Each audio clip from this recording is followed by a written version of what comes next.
I get a lot of questions as an academic who specializes in well-being. What is happiness? And it's a combination of enjoyment and satisfaction and meaning. What is meaning? Meaning is a combination of coherence and purpose and significance. How do I find that?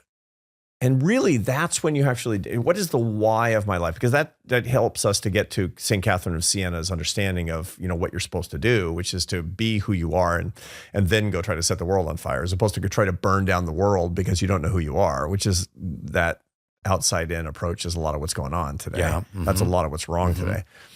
And so then by the way, we sound like old gray grizzled boomers complaining about the younger generation a little bit. Kids these days.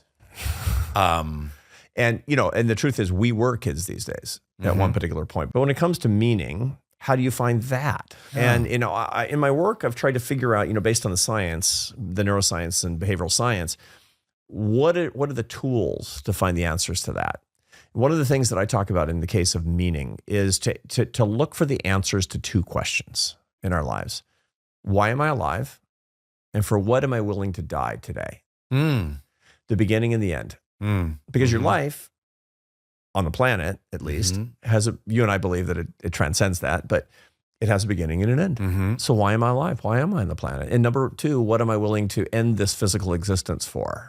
And there's no right answers. There's your answers. Yeah. And the only way to flunk the test is to have no answers.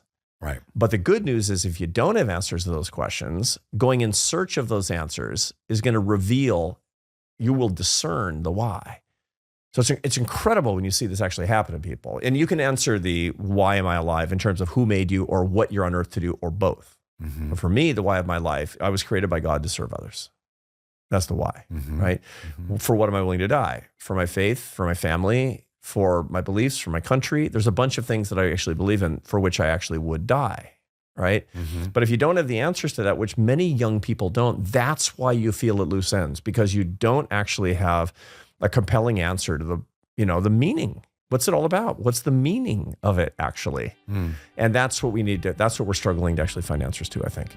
The Soul Boom Podcast. Subscribe now on YouTube, Spotify, Apple Podcasts, and wherever else you get your stupid podcasts.